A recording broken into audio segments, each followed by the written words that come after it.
Yes, sir. Yes, sir. Testing 1 2 1 2. Testing 1 2 1 2.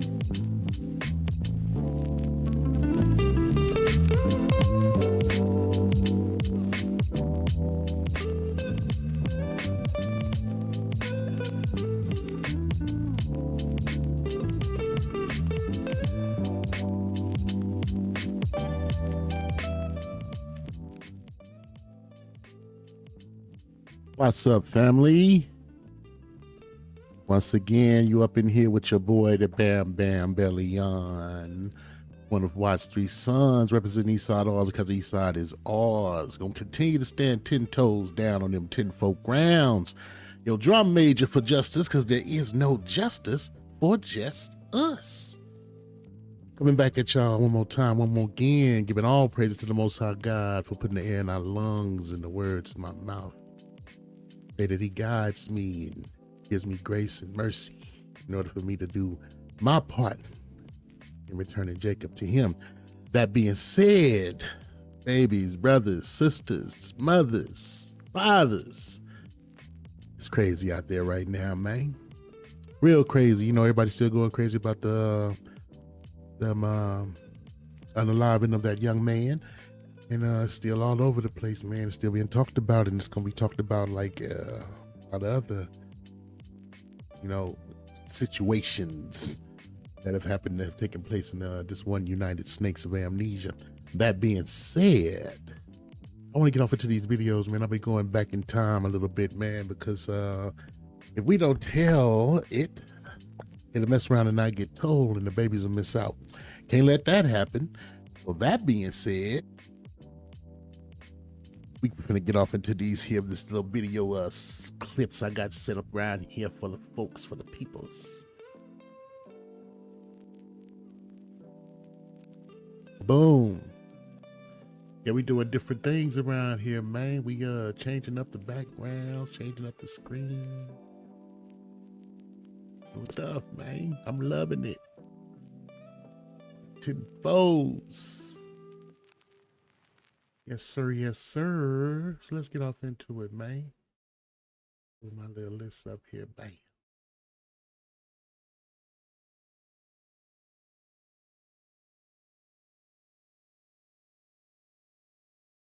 Kick this video off, man, and y'all could call up, talk about y'all thinking of comments, and we gonna tell us what we thinking of as it goes on.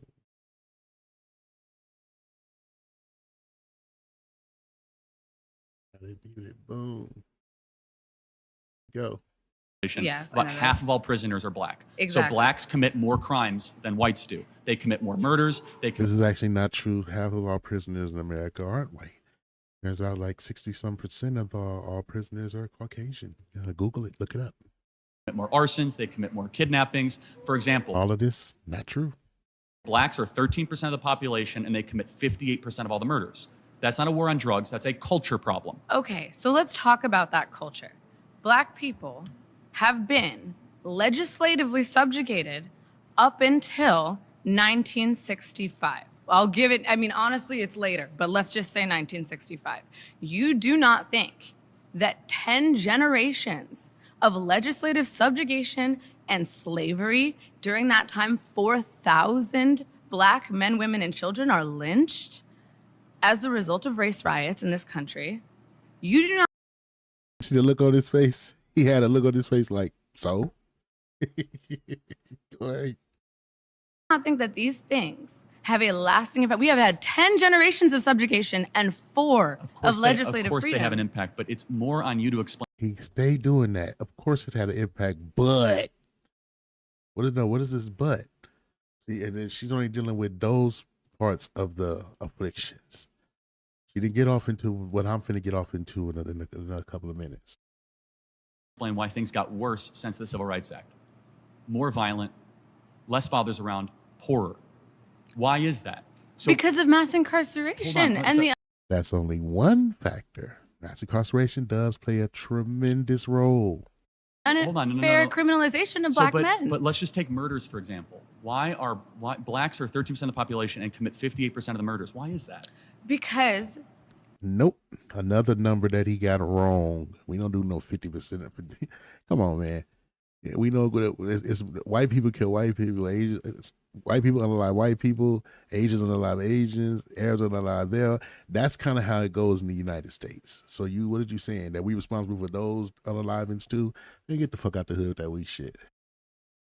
people in affluent and whiter neighborhoods are not being policed at the same rate. Blacks commit more crimes than whites do. Okay, well, first of all, what he means by blacks commit more crimes is, in fact, that African Americans are more often convicted of committing crimes in the United States than any other racial demographic. Bingo. Which is very different from what he said.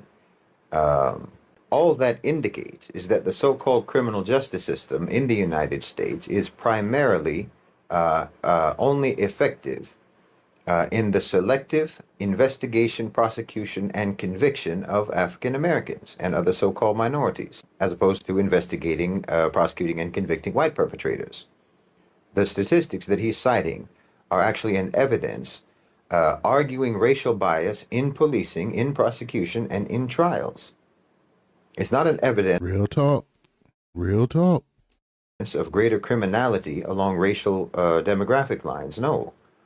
Rather, it's only the assignment of criminality that falls along racial lines.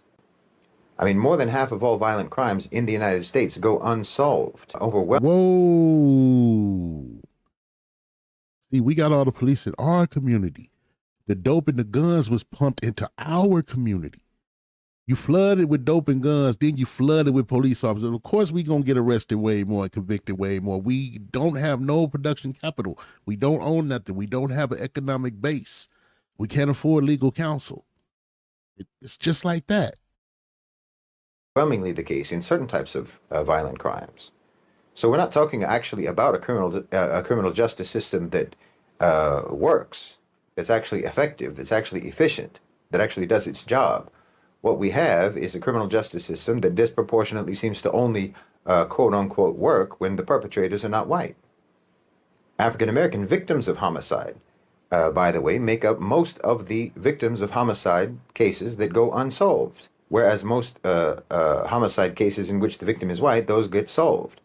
In other words, crimes against white people are more likely to get solved than crimes against African-American people, or any other so-called minority group, a member of the global majority. And they're even more likely to get solved when the perpetrator of the crime happens to be African-American. So in other words, if you're a white victim, you're more likely to get justice, and if you're a white perpetrator, minority group, members of the global majority. My boy is cold with his word. You're more likely to escape justice. That's the system, and that's all that is evidenced by what he's saying. So when you look at the number of unsolved crimes, it's not unreasonable to assume that the, say, 60% or so of violent crimes in America that never get solved, that those are very possibly crimes committed by white people against African-American people or against other so-called minority groups.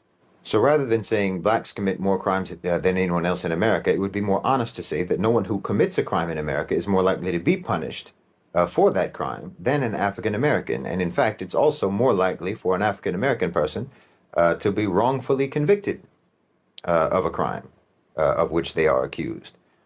And it's more happens way more than what you think. Way more likely for them to even be punished for that, even when they have been proven innocent. And you can look at the case right now of Marcellus Williams. So the statistics that he's citing actually only substantiate the belief that the so-called criminal justice system in the United States is a major component. Geronimo Pratt, Abdullah Shakur, Mamiya Abba Jamal, Asada Shakur.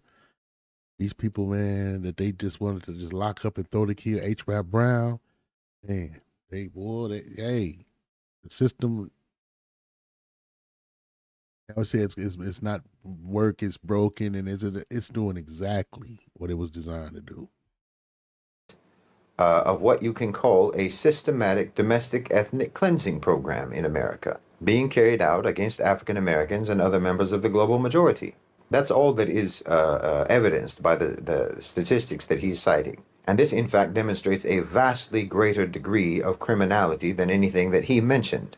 And I would go further to say that the speaker himself, with the statistics that he's mentioning and the interpretation that he's putting on those statistics, that he himself occupies a propaganda role in that ethnic cleansing system, for which, in my opinion, he could and should be prosecuted under international law. So I really would hope that people would take this more seriously and understand the gravity of what so-called minority groups, members of the global majority, what they are facing and what they are enduring, and the human rights violations that are committed against them in the United States, that you would take that more seriously, so that when you see someone who is clearly playing a propaganda role in support of what, again, does constitute an ethnic cleansing program in America, when you see someone who is occupying a role of propaganda in support of that system, normalizing that system, justifying that system, rationalizing that system, understand that this person is a criminal. And inshallah, one day they will face justice for that. He who justifies the wicked and condemn the just. Yeah, God got something special set up for people like that. Oh, he's a Christian. Nah, he wasn't that much of a Christian. And then maybe he was, because Christian has its own meaning. That has very little to do with scripture. So, you never know with these people. And should not be regarded simply as someone who is airing offensive or controversial views. No, you should take this more seriously, and not simply use it as an opportunity to have a debate with someone like this. They shouldn't be debated, they should be prosecuted. Blacks commit more crime. He said he should not be debated, he should be prosecuted. Did you hear what he said? Now let's get off into it. Why am a black committing more crime? Yeah. She broke down some of the things. Let's break down some more. It's a reason why we're in the state we're in right now. Look at why. There was things done to see to it we ended up in this state. Look at the reasons why. People to just work harder. But what happens when we do? They burn it to the ground. Black Wall Street wasn't the only one. There were over 100 thriving black towns in America. Listen to that. Towns like Rosewood, Oscarville, and Freedmanstown, where black people built their own businesses, banks, and schools, real generational wealth. But guess what happened? They were burned, bombed, and flooded to erase them. Lake Lanier, it was a black town before the government drowned it. Burned them down, flooded them. Killed as many people as possible. They killed some of the best of us, man. Every time they did that to us, we didn't just lose land and possessions. We lost culture. We lost more ways. We lost structure. We lost the testicular fortitude that was responsible for leading our people, the best of our men. You understand? These things being done create a certain condition, yo. Entire communities were stolen using shady laws like eminent domain. And the KKK, they straight up ran black families out of their homes. So next time someone says, why don't black people just build wealth? Tell them, we did, and they destroyed it. Just like that, you understand? See, had that not been done, ain't no telling what type of economic base we would have as a people. You understand? This is a problem. You understand? Yeah. Why are black people? And what's the problem now? And what's going on? Because he said that this was a very long time ago. He agrees that this had a certain effect on us.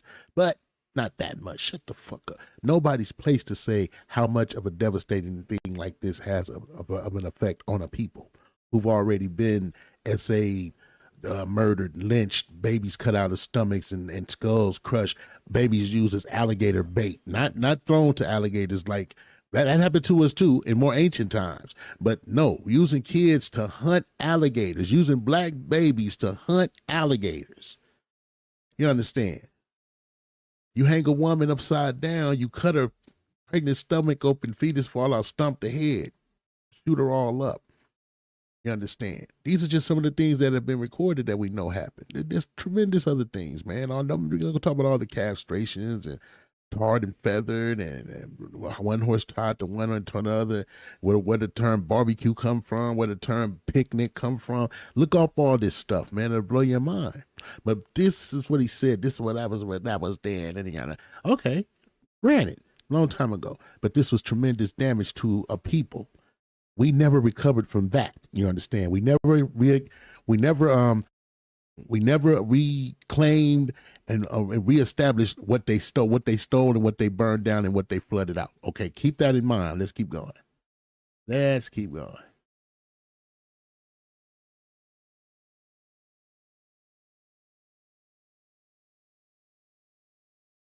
Force and power.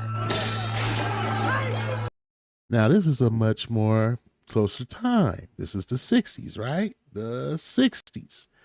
We just seen a clip of what they do, how they destroyed all these black towns, all this transgenerational wealth capability that was completely destroyed and wiped away. We know about that. Let's go up into this now. That's been the one taboo, is that black people and other oppressed people in this country are never to use violence to achieve what it is they want. But this country uses violence whenever it chooses, and then it legitimizes the violence. Better know it.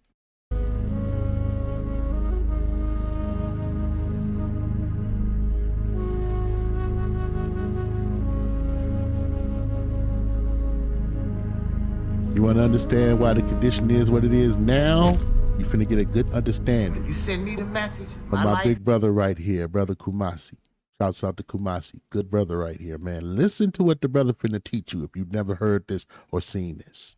Is of no value, then how can your property, how can your society, how can your civilization, how can any of the mores or the rules or any of the monuments, how can any of that be of any value to me? When all it has on the door for me is a rejection notice. I'm not allowed to look, I'm not allowed to touch, I'm not allowed to partake, I'm not allowed to participate.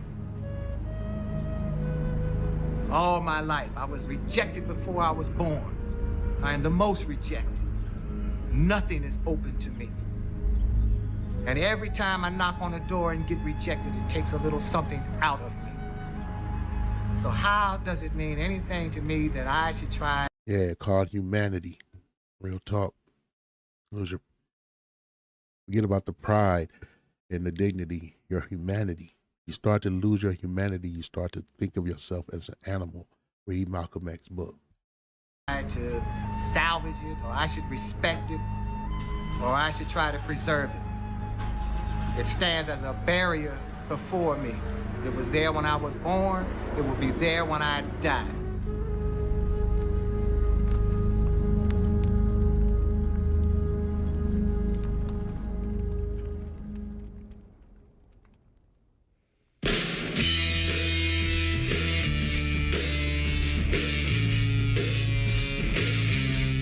The fact that it took them 5 days to shut down something they thought they could shut down in a day is a testament to that revolutionary spirit.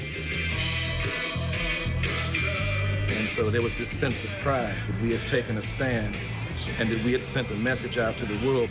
It's a small step for a man, but it's a giant leap for all mankind now. Newspapers in Europe and other parts of the world carried the story, carried these images. And so, in a sense, it unmasked this country, showed this country for what it really was. Prior to the 1960s, race riots as they existed were really riots of white people marauding through neighborhoods where blacks were living and attacking blacks. The riots of the 60s, Detroit, Chicago, New York, LA, these riots are completely different because they are really manifestations of black anger, black hostility. And that's very new.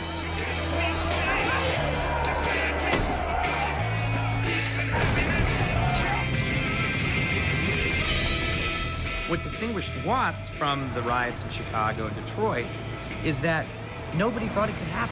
Shouts out to my hometown, Eastside Watts representing Eastside R's.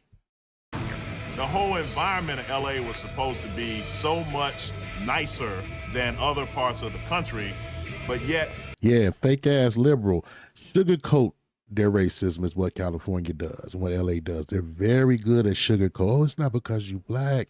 It's not because of that. It's just, this area, we want to make it better, and once we do, you can all move back. Devils, man. That image of LA that's in the public mind had nothing to do with the large numbers of black people living here in segregated conditions.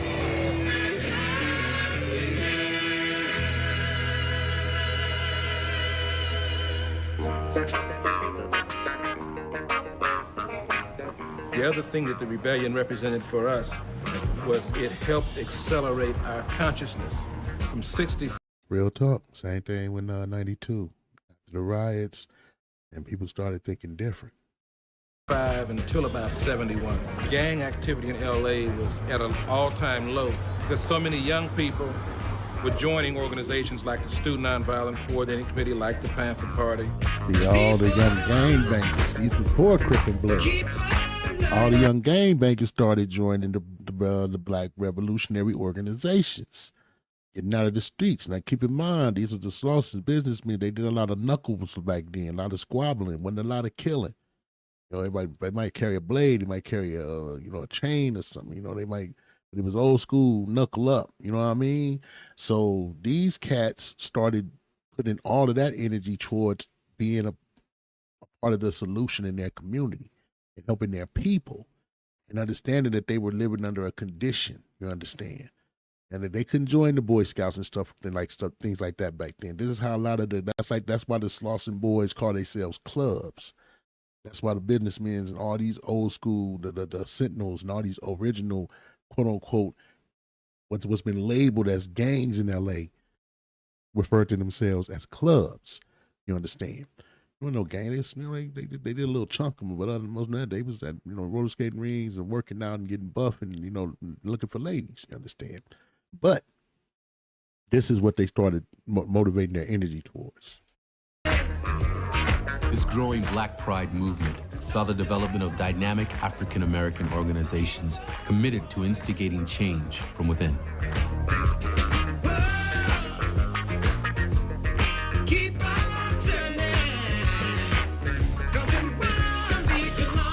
Former street fighters like Kumasi, Bird, and Ron now fought the power rather than other gangs, working alongside groups like the Black Panthers on civic programs that range from free breakfasts to neighborhood restoration to political activism.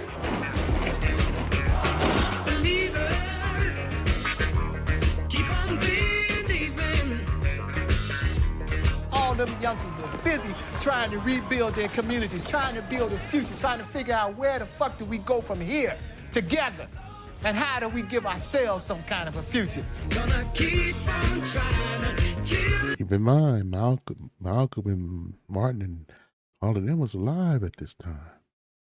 So they had the leadership. They had the male testicular fortitude to cling to. But this new Black power structure quickly found itself in the crosshairs of government agencies like the FBI. There you go. Who?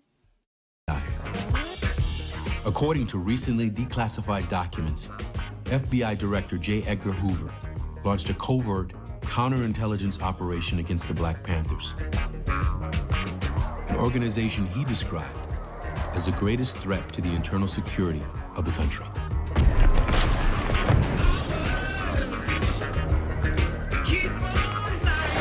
They turn around and squash those movements. Listen very closely. Former Slauson and Panther chapter founder Al Prentice Bunchy Carter and John Huggins were gunned down at a UCLA Black student meeting. UCLA, they were killed they were unalived at UCLA, man, Brentwood. While Black Panther founders Huey Newton and Bobby Seale faced arrest and lengthy jail sentences.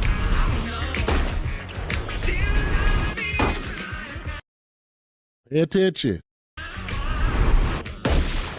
Within a few short years, many of America's most influential, iconic Black leaders had either been incarcerated or assassinated. They ran them down. They chased. All of this happened in the decade of the 60s. They eliminated the male leadership in our communities. They got rid of the testicular fortitude. What is it? It's, when you realize the body needs head, it's more than what's said when the leader lies dead. The man is the head. Without the man, there's no head, there's no leader. What's going to happen to the body without a head? Listen to my brother. Them down, they hunted them down, they murdered everybody that they could and made everybody else either go to exile or they locked them up in the penitentiary. And when all that was over with, a new element rose up called the Crips. You see? And the shit started again. Community revolution in progress, man. They wanted to be the offspring of the Panthers.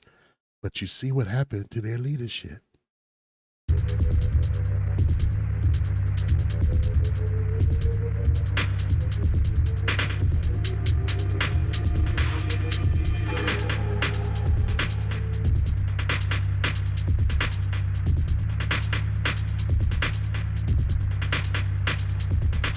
The original Crips came out of our neighborhood.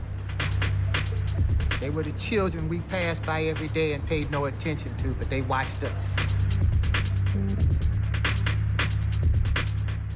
We had the generation our parents came from, and we had the great personalities of their generation to connect with. We had something to attach ourselves to. They didn't. They were born in a state of suspended animation. Nobody there to teach them and guide them on how to master the pain,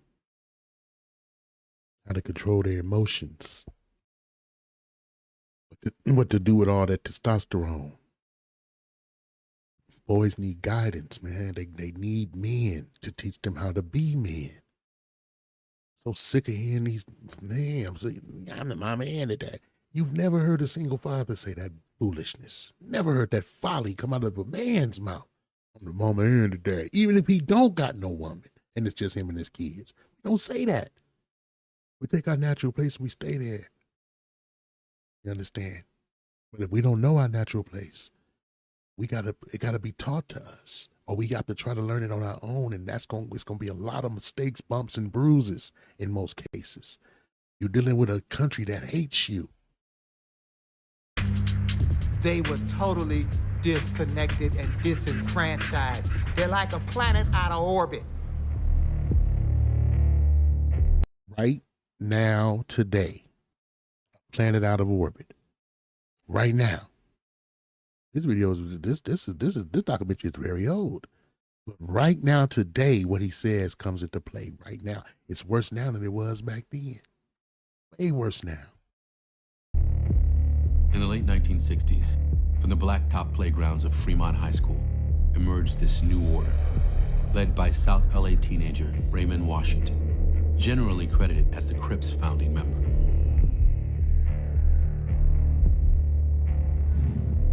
In response, a number of rival gangs formed an alliance, calling themselves Bloods, a moniker adopted by African-American soldiers serving in Vietnam. This is what happened when you rip the fathers away. Destroy the leadership in the community, rip the fathers away. Now keep in mind, we just went over that other clip.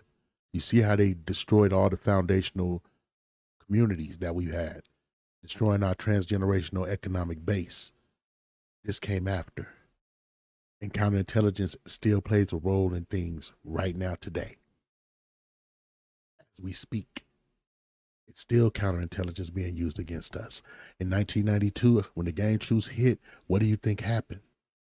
Why do you think these youngsters back out here banging, tripping, and like it never happened? Why do you think it's coast to coast banging like it was?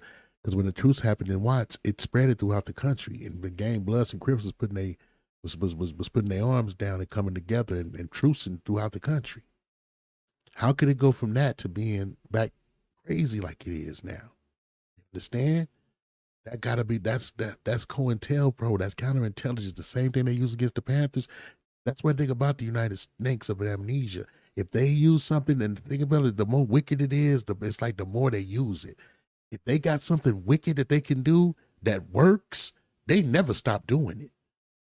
You think they stopped experimenting on us with different diseases and stuff like that after Tuskegee experiments? You crazy if you think that.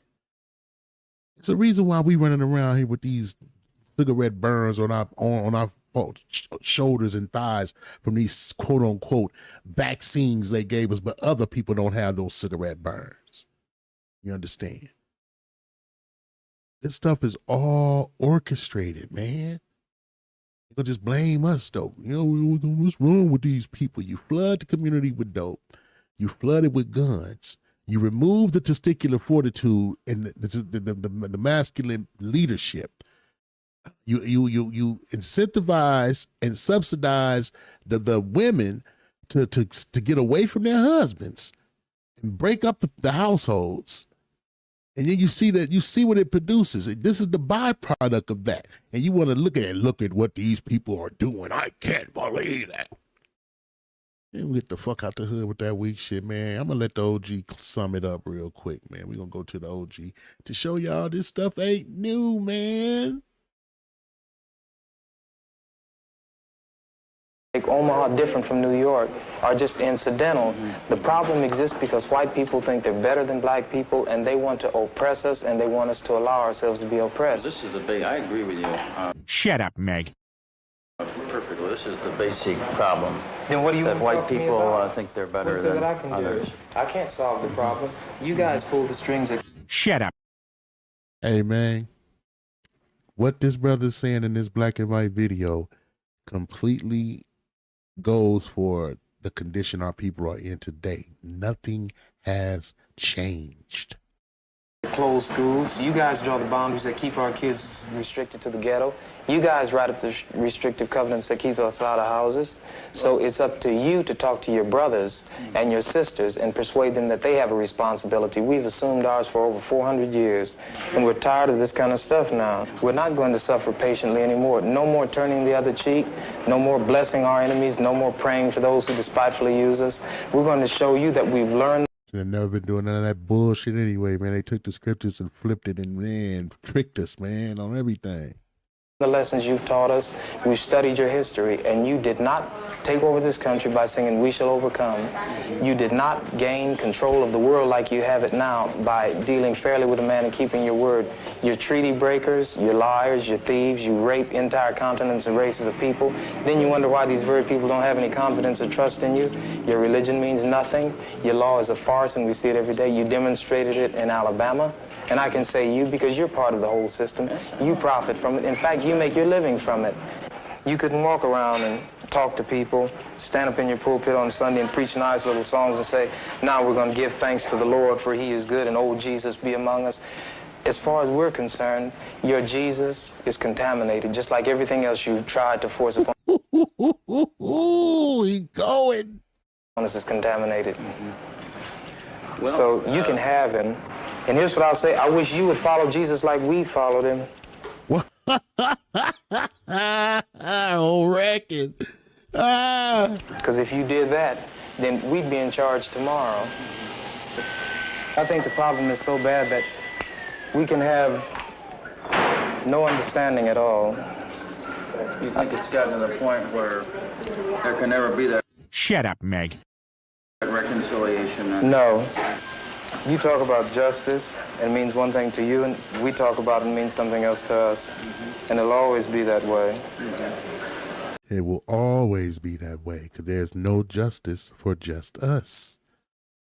Seen what went down in Cincinnati? You think that's the first time? When Tulsa went down, they arrested the black people after the riot, after all that slaughtering, and and unaliving and burning down a whole town and dropping what did they say? Turpentine explosives from planes. After all of that, they indicted the black folk for inciting a riot. The devil, man, on everything, man, the Most High God have no mercy on you devils for the shit y'all done did. And I'd like you to know I have a terrible feeling against preachers because I think you guys are the ones who are largely responsible for the problem in the first place. And you can accept it or not any way you choose. And for you, this may be an excursion, you know, across the line. What about the person that wants to listen? I genuinely feel that I want to listen. Shut up, Meg. Well, if you listen and try to do something, you get kicked out of your church. See, that's where your people are. Well, we can make changes. Real talk, man. Cast out, man. And that nasty spirit that been passed on to many of our Latino family, man. They maybe come out too dark. They got a problem with that. They sister date a brother. They got a problem with that. They'll run around with a sister, though. So the change that have come have been drastic. God bless you, little brother. Come back and see us again sometime. And don't look back in anger. On record. Let's end it up with my boy Charleston, man. Let's end it up with Charleston. Your only friend in the last 50 years. That is real talk. Stockholm syndrome. We like a abused dog that will come running, and all the master got to do is say, "Come here, boy." We'll run over there and wagging our tail because we just want to be petted. We just want to be loved. That's really how we act, man. The worst of the world want to destroy you. Everybody is coming up against white people, and you know it. We've been your only friend in the last 50, 60 years. Genuinely been your friend. And you still mistreat us. On record. Y'all time almost up. Russia don't like you. North Korea don't like you. Africa joining with China. China ruling you. You're bound to China. Israel punking you, treating you like Russia making you suck his. On record. It's amazing how they just completely bend up, boy. But you playing tough with us and you're losing your country. Real talk. Y'all talking about bombing HBCUs and threatening black folks. Hey, man, straight up and down, man. Just like that. Just like that. But yeah, man. Y'all folks want to, all you racist folks out there want to talk about, but look how your people are living. There were things done for us to end up in this condition. It didn't happen overnight, and it didn't happen by accident. It's almost like, it's almost like I always say, you motherfuckers ain't the smart, they getting help. Because bam, man, from the steps I just shown you just now, from destroying our towns, burning them down, over 100-some black towns, thriving, doing well. There were more millionaires in Greenwood, Tulsa, Oklahoma than there were anywhere in America when they destroyed that place. Not to mention Rosewood, not to mention Wilmington, not to mention Charlotte. All these places, man, those just the very well-known ones. There's others, you understand. Lake Lanier, look that up. You understand? Seneca Village, where your park is at in New York now, that used to belong to black people too, man. That was a black village. You understand? They ran freeways all through the Adams district where black folks had homes all throughout LA. These people the devil the Bible speak of, man. You destroy our foundations, kill off the men, lock up as many as you can. Like you said, others done exiled out of the country. Leave the women to try to fend for themselves. Flood the community with dope and guns. So the cats a lot of the cats who didn't flee and didn't get locked up, didn't get killed, a lot of them got struck out on drugs. I remember growing up, and a lot of the people that was crackheads when I was a kid, the cats that was a little older than us would be able to tell us, man, he used to be with the Panthers and woo-woo. He was a revolution. He was straight with the bit. Most of them that you would talk to would tell you about what they was doing in the 60s and how they was trying to be about their people. This would be the crackheads in the hood. We haven't recovered from what they did to us, man. We won't. It's like they got an IV stuck in our blood, in our vein. Just keep pumping that same counterintelligence poison into us every time we go to move. We're literally like the Matrix, like we're inside one of those incubation systems with all them cables plugged up into us, man. Being kept in a catatonic or a sedated state. And every time we go to wake up, they pump that poison in again. And we go docile, we go limp.